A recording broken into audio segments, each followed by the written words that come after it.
সত্যিকার ইমানদার যারা তারা কখনো চুগলখড়ি করতে পারে না। সত্যিকার ইমানদার যারা তারা কখনো মিথ্যা কথা বলতে পারে না, কখনো নামাজ ছাড়তে পারে না। ঠিক কিনা বলেন? সত্যিকার ইমানদার যারা তারা কখনো ঈমানের পথ থেকে কখনো দূরে সরেও যেতে পারে না। তাদের উপরে যত বাধা আসুক, যত মুসিবত আসুক, যত জেল জুলুম আসুক, এমনকি ফাঁসির কাস্ট পর্যন্ত জ্বললেও সত্যিকার ইমানদার কখনো ঈমানের পথ থেকে পিছপা হতে পারে না। চিল্লায় বলে ঠিক কিনা? ঈমানের পরীক্ষা আছে না নাই? জোরে বলেন, ঈমানের পরীক্ষা আছে না নাই? এই পৃথিবীতে যত নবী রাসূল ছিলেন, যারাই জান্নাতের মালিক হয়েছেন, যারাই জান্নাতটাকে খরিদ করেছেন, কেউ ঈমানের পরীক্ষা না দিয়া এই দুনিয়ার জমিন থেকে জান্নাতের মালিক হতে পারেন নাই। তাহলে সত্যিকার ইমানদার যারা, মুত্তাকি যারা, মুমিন যারা, তাদের উপরে ঈমানের পরীক্ষা আসবে। সাইয়্যিদিনা আদম পয়গম্বরের উপরে ঈমানের পরীক্ষা এসেছে। উনি উনার সন্তানদেরকে দিয়া, আল্লাহ তাআলা উনার সন্তানদেরকে দিয়ে ঈমানের পরীক্ষা নিয়েছেন। নূহ আলাইহিস সালাতু ওয়াস সালামকে ঈমানের পরীক্ষা নিয়েছেন উনার গর্ভে, উনার ঘরে বিধর্মী সন্তান দিয়া। হযরত ইব্রাহিম আলাইহিস সালাতু ওয়াস সালামকে ঈমানের পরীক্ষা দিয়েছেন ফেরাউনের, নমরুদের অগ্নিকুণ্ডে ফেলে দিয়া। মুসা কালিমুল্লাহকে ঈমানের পরীক্ষা নিয়েছেন ফেরাউনের ভয় দিয়া।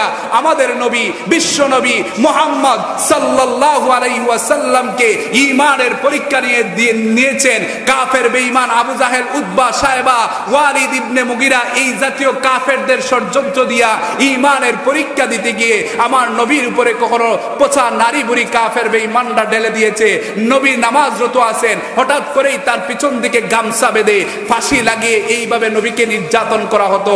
আমার আপনার নবী এই ঈমানের পরীক্ষা দিতে গিয়ে উহুদের ময়দানে দাঁত মুবারক শহীদ হয়েছে। আমার নবী সরাসরি 27টি যুদ্ধে তিনি অংশগ্রহণ করেছেন ঈমানের পরীক্ষা দিতে গিয়ে। আমার নবী বিশ্ব নবী মুহাম্মদ সাল্লাল্লাহু আলাইহি ওয়াসাল্লামকে গালি শুনতে হয়েছে, পাগল পাগল উম্মাদ, নারী নবী, হিংসুক, এই জাতীয় মারাত্মক মারাত্মক গালি নবীকে দিয়েছেন। কিন্তু যাদের কথা বললাম, হযরত সুমাইয়া রাদিয়াল্লাহু তাআলা আনহাকে নির্যাতন করা হয়েছে, লজ্জাস্থানের ভিতরে বর্ষি নিক্ষেপ করে তাকে হত্যা করা হয়েছে, শহীদ করা হয়েছে। হযরত খুবাইব রাদিয়াল্লাহু তাআলা আনহুকে ঈমানের পরীক্ষা করা হয়েছে, ঈমানের পরীক্ষা করা হয়েছে তৎকালীন সময়ে ফাঁসি দিয়ে। তৎকালীন সময়ের ফাঁসির সিস্টেমটা ছিল আমাদের বর্তমান জামানার মতো নয়। বর্তমান জামানায় তো গলার ভিতরে রশি লাগাইয়া ফাঁসি কমপ্লিট করে ফেলে, কিন্তু আগের সময়ে ফাঁসিটা ছিল এইভাবে। আপনারা দেখেছেন কাঠের ভিতরে আগে একটা ছিদ্র করার জন্য একটা যন্ত্র ব্যবহার করা হতো না হুজুর? এটার নাম কি বলেন তো? কাঠকে ছিদ্র করার জন্য, ফুর করার জন্য যে যন্ত্রটা বা জিনিসটা ব্যবহার করা হতো, এটার নাম কি? আগর। আগর না? আগর। এই আগর দিয়ে কাঠটাকে ছিদ্র করা হয়, এইভাবে ঘুরানো দিয়ে। ঠিক তেমনি ভাবে আগেকার সময়ে ফাঁসি দেওয়া হতো উঁচু পাহাড়ের উপরে নিয়ে, মাথার উপরে লোহার মুগুর ঢুকিয়ে। লোহার মুগুরটা এমন ধারালো ছিল, ওই আগরের মতো কাঠকে যেভাবে ছিদ্র করে ঠিক তেমনি ভাবে এইভাবে তারা ঘুরিয়ে মাথার উপরে, মাথার মধ্যে ঢুকিয়ে পায়খানার রাস্তা দিয়ে বিদায় করে এই জমিন থেকে তারা ফাঁসিটা কার্যকর করত। সেই খাব্বাবকে, খুবাইবকে এইভাবে ফাঁসি দিয়ে ঈমানের পরীক্ষা দিয়েছেন। আমার ভাইয়েরা বলেন তো দেখি, যাদের কথা বললাম এরা সবাই নবী রাসূল, যাদের কথা বললাম এরা সবাই সাহাবী, যাদের কথা বললাম এরা সবাই তাবী। হযরত ইমাম শাফিঈকে জেলখানার ভিতরে, ইমাম আবু হানিফাকে জেলখানার ভিতরে ঢুকতে হয়েছে, জেল কাটতে হয়েছে, অনেকেই জেলের ভিতরে মৃত্যুবরণ করেছেন। তাহলে আপনি আমি যারা মুসলমান, এরা ঈমানের পরীক্ষা না দিয়া কখনো সত্যিকার ঈমানদার দাবি করা যাবে না। চিল্লায় বলেন ঠিক কিনা? ঈমানের পরীক্ষা দিতে হবে। এটাও আমি মোল্লার কথা নয়, আল্লাহর কথা। কার কথা?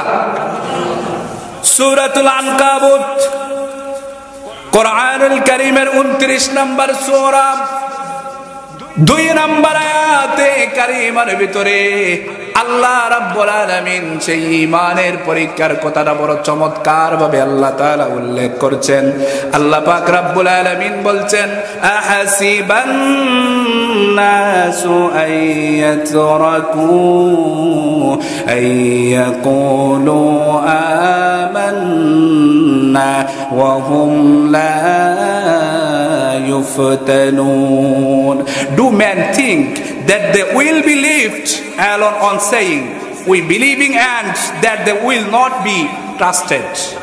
আল্লাহ পাক বলছেন এই পৃথিবীর জমিনে এমন কোন নবী রাসূল অতিবাহিত হয়ে যান নাই, এমন কোন জাতি, এমন কোন সম্প্রদায় অতিবাহিত হয়ে যান নাই যাদের উপরে ঈমানের পরীক্ষা ছিল না। ঈমানের পরীক্ষা সবাইকে করা হয়েছে।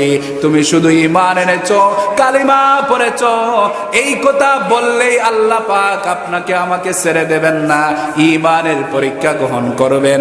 এই ঈমানের পরীক্ষায় যারা ঈমানদার তারা কখনো ঈমানটাকে ত্যাগ করতে পারে না। জোরে বলেন ঠিক কিনা?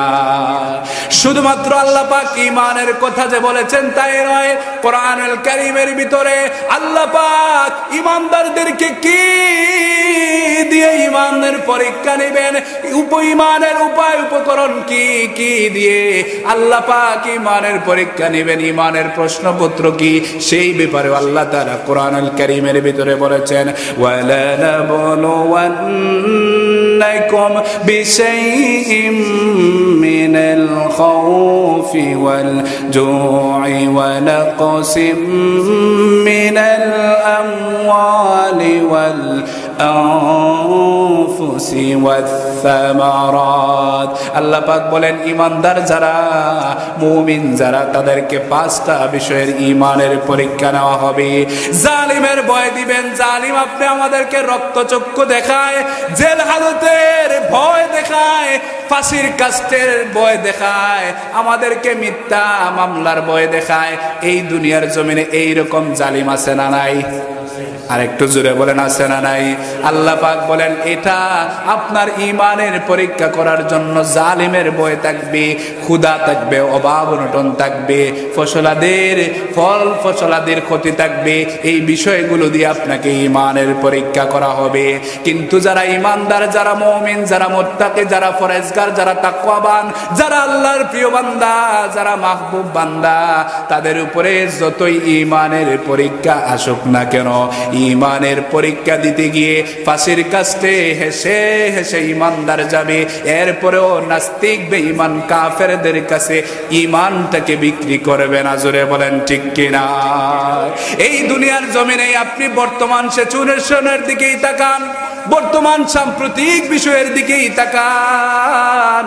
ইসলামী আন্দোলনের কর্মীদেরকে যখন বলা হয় এর বিরুদ্ধে মামলা দাও, জেলে বেরো, তাকে ফাঁসি দাও, ফাঁসি যখন কার্যকর করার জন্য নিয়ে যাওয়া হয়, ওই ঈমানদার তখন তার ছেলের সাথে পরামর্শ করে, বাবা আমি ওই যে ফাঁসির কাছে যাব, কোন জামা পরে যাব, কোন পাঞ্জাবি পরে যাব, কোন পায়জামাটা পরে যাব, কোন টুপিটা পরে যাব, এভাবে তার ছেলের সাথে কত সুন্দর করে পরামর্শ করে যেমন মনে হয় ফাঁসির কাষ্ট নয়, আল্লাহর দাওয়াতি মেহমান হয়ে এই বান্দাগুলো দুনিয়া থেকে বিদায় নিতে চায়। জোরে বলেন ঠিক কিনা? এই বান্দাগুলা কখনো নাস্তিক, মুরতাদ, কাফের, বেঈমান, জাহেলদেরকে কখনো তারা ভয় করে না। ঈমানের পরীক্ষা দিতে গিয়ে জান মাল বাড়িঘর সব কিছু ত্যাগ করে দিও। ঈমানদার যারা, তারা ঈমানের মূল্যায়ন করে থাকে এবং জান্নাতের আশায় কাফের বেঈমানদের কাছে কখনো মাথা নত করে না। চিল্লায় বলেন ঠিক কিনা?